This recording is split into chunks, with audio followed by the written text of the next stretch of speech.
An airport tarmac. A commercial aircraft sits on the runway, engines running, preparing for departure.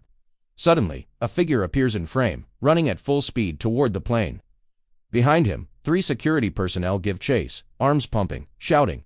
The distance between them and the running man is too great. He reaches the aircraft, moves toward the engine intake, and then he's gone.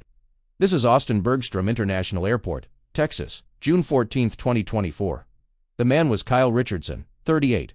And what drove him to that runway, what pushed him to make that final irreversible decision, began with a phone call 6 months earlier from someone he thought he'd never hear from again. Kyle Richardson lived alone in a modest apartment in Austin. He worked as an IT technician for a local company, kept to himself mostly, had a small circle of friends. People who knew him described him as quiet, reliable, a little guarded, like someone who'd learned not to let people get too close. There was a reason for that guardedness. Kyle's father, Dennis Richardson, had left when Kyle was 7 years old. Just disappeared one day. No goodbye, no explanation. Kyle's mother had struggled to raise him alone, worked multiple jobs, did everything she could. She died when Kyle was 23, leaving him truly alone in the world. Kyle had spent his entire adult life building something stable for himself, a job, a routine, a life that felt safe, predictable. He'd made peace with the fact that his father was gone and wasn't coming back. Then in December 2023, Dennis Richardson called. Kyle didn't recognize the number, answered anyway. Heard a voice he hadn't heard in 31 years, say his name. "Kyle, it's your dad." According to what Kyle later told friends, the conversation was surreal. Dennis apologized for leaving. Said he'd made mistakes. That he'd been young and scared, and hadn't known how to be a father. Said he'd thought about Kyle every day since. Said he wanted to make amends, to have a relationship, to be part of Kyle's life, if Kyle would let him. Kyle was skeptical at first, angry, but Dennis was persistent, called regularly, sent messages, shared details about his life, asked about Kyle's. Slowly, over weeks, Kyle's defenses came down. He started to believe that maybe his father had changed, that maybe it wasn't too late for them to have some kind of relationship. By February 2024, they were talking almost daily. Dennis visited Austin, met Kyle for dinner. They talked about the past, about the years they'd missed. Dennis seemed genuinely remorseful. Kyle found himself hoping that maybe this could work, that maybe he could have his father back. Then Dennis asked for help. It was March when Dennis brought it up, said he was in financial trouble, had an opportunity to start a business, something that could turn his life around. But he needed capital. The problem was his credit history. Bad decisions when he was younger meant no bank would approve him for a loan, but Kyle had good credit. Kyle had a stable job, a solid financial history. If Kyle could take out the loan, Dennis would make all the payments. Kyle wouldn't have to contribute a cent. Dennis just needed someone with clean credit to sign for it. Kyle hesitated. Friends later said he'd mentioned feeling uneasy about it, worried it was too much to ask. But Dennis was persuasive. This was a chance for them to build something together, he said. A way for Dennis to prove he could be relied on. And besides, Dennis would be handling all the payments. Kyle wouldn't be out any money. Kyle agreed, applied for the loan, $95,000, got approved, transferred the money to his father. Dennis promised he'd start making payments immediately, promised they'd stay in close contact, promised this was just the beginning of their renewed relationship.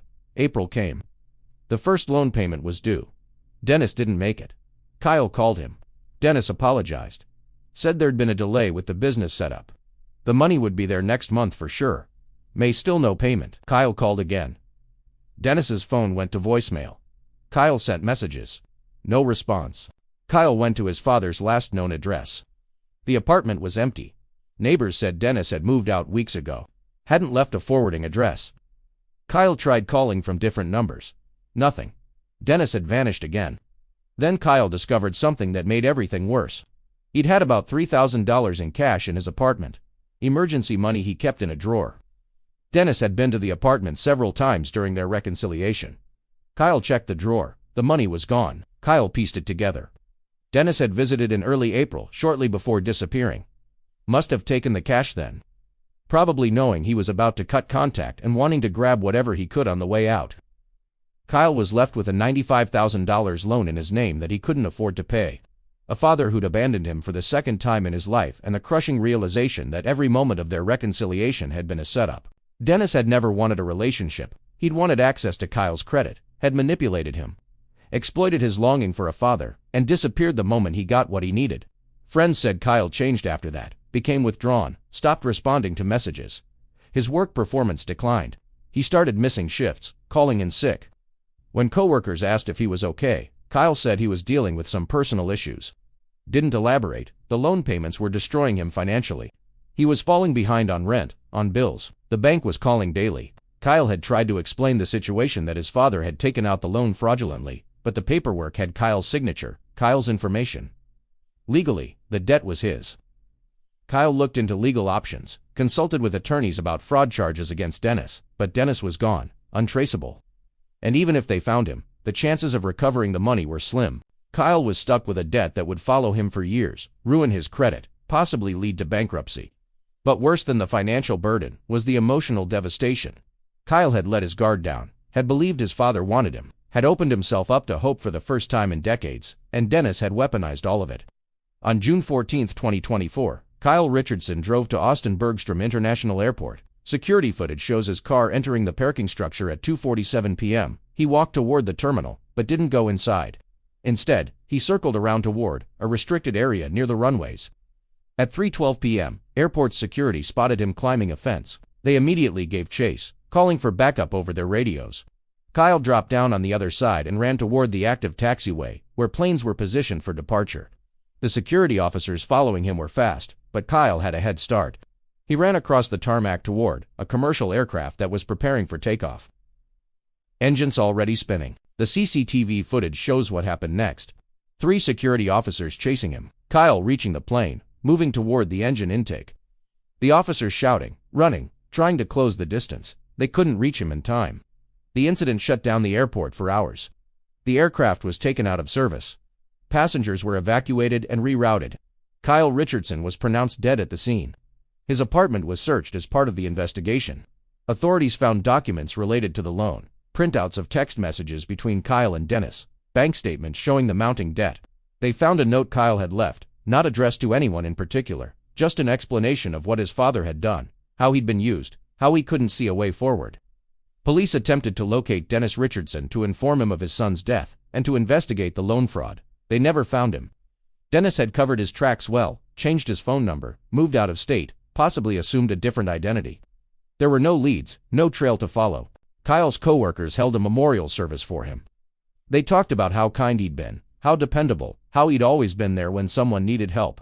They talked about how he'd seemed troubled in his final weeks, but had never asked for support, had shouldered everything alone. One coworker shared that Kyle had mentioned his father reaching out after decades, had seemed cautiously hopeful about it. He wanted so badly to believe his dad had changed. The coworker said he wanted a family again, and that hope is what destroyed him. The airport incident led to reviews of security protocols at Austin Bergstrom. Fence lines were reinforced, additional cameras were installed. Training was updated for how quickly security should respond to perimeter breaches. But none of that addresses the real question. How does someone get to the point where running onto an airport tarmac feels like the only option left? Kyle Richardson wasn't mentally ill. He wasn't suffering from a chemical imbalance or a diagnosable condition. He was a functional adult who'd been systematically manipulated and financially ruined by the one person who was supposed to protect him. The loan Dennis convinced Kyle to take out will remain in default. The bank will write it off as a loss. Kyle's credit will show the delinquency permanently even though he's gone. The debt followed him into death and will follow his estate after. Dennis Richardson is out there somewhere, living under his own name or a new one. Maybe he's moved on to another target, another arranged child or family member he can exploit. Maybe he's learned nothing, feels nothing, sees people only as opportunities. Kyle Richardson is buried in a cemetery outside Austin. His mother is buried nearby, the woman who raised him alone after Dennis left the first time. Now they're both gone, and Dennis walks free, accountable to no one. Friends of Kyle have tried to find Dennis, to bring charges, to get some form of justice, but without a location, without cooperation from law enforcement across state lines, it's nearly impossible. Dennis knew what he was doing, knew how to disappear. He'd done it before. The CCTV footage from the airport has never been released publicly. The FAA deemed it too disturbing, and Kyle's few remaining family members, distant cousins, who barely knew him, requested it remain sealed out of respect. But people who work at Austin Bergstrom still talk about that day.